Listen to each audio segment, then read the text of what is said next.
Bienvenue dans Feu de connaissance, le podcast qui éclaire les arcanes de la connaissance administrative à travers l'actualité.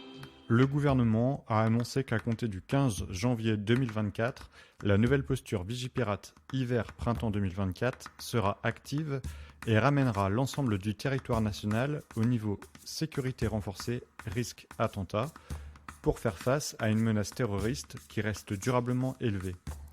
Feu de connaissance s'est posé plusieurs questions à ce sujet. Qu'est-ce que la vigilance attentat ?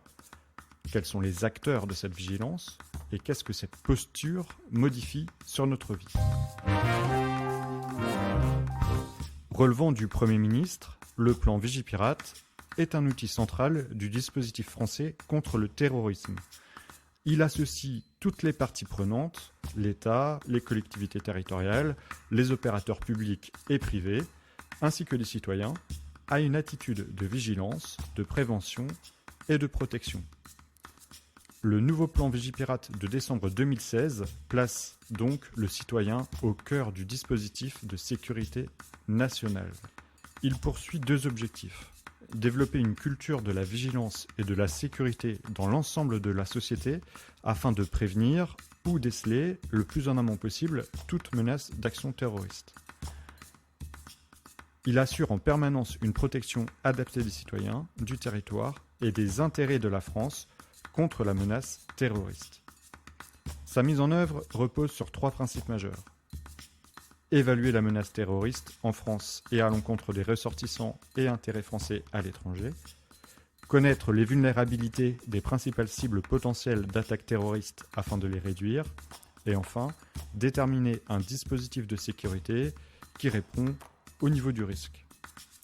Les services de renseignement évaluent la menace terroriste et leurs analyses permettent au SGDSN, donc le Secrétariat général de la Défense et de la Sécurité nationale, d'établir une posture générale de sécurité Vigipirate.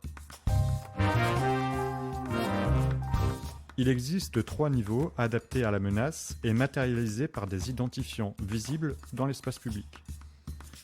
Tout d'abord, le niveau de vigilance, qui correspond à la posture permanente de sécurité et à la mise en œuvre de 100 mesures qui sont toujours actives. Ensuite, nous avons le niveau sécurité renforcée, qui adapte la réponse de l'État à une menace terroriste élevée, voire très élevée.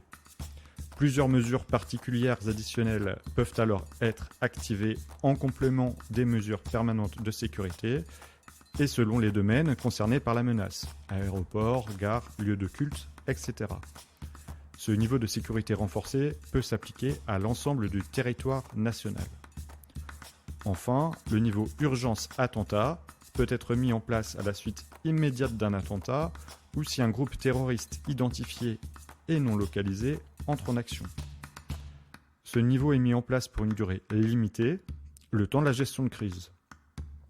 Il permet notamment d'assurer la mobilisation exceptionnelle de moyens, mais aussi de diffuser des informations susceptibles de protéger les citoyens dans une situation de crise.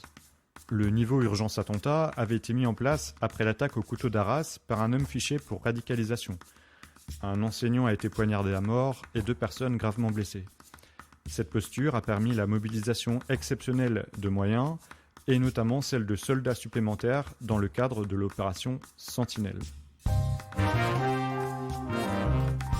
Pour faciliter la prise en main de ces recommandations, le SGDSN a élaboré des fiches réflexes destinées à informer le citoyen, ainsi que les professionnels de différents secteurs d'activité, sur les bonnes pratiques à adopter face à la menace terroriste. Donc il existe de bons réflexes de vigilance à adopter dans l'espace public. Je ne laisse pas mes bagages sans surveillance, je facilite les contrôles dans les transports et bâtiments ouverts au public. À mon entrée dans un lieu fermé, je repère les issues de secours. Je ne diffuse pas de fausses informations ou de rumeurs sur les réseaux sociaux. Et enfin, en cas de crise, je facilite les accès des unités de secours et d'intervention.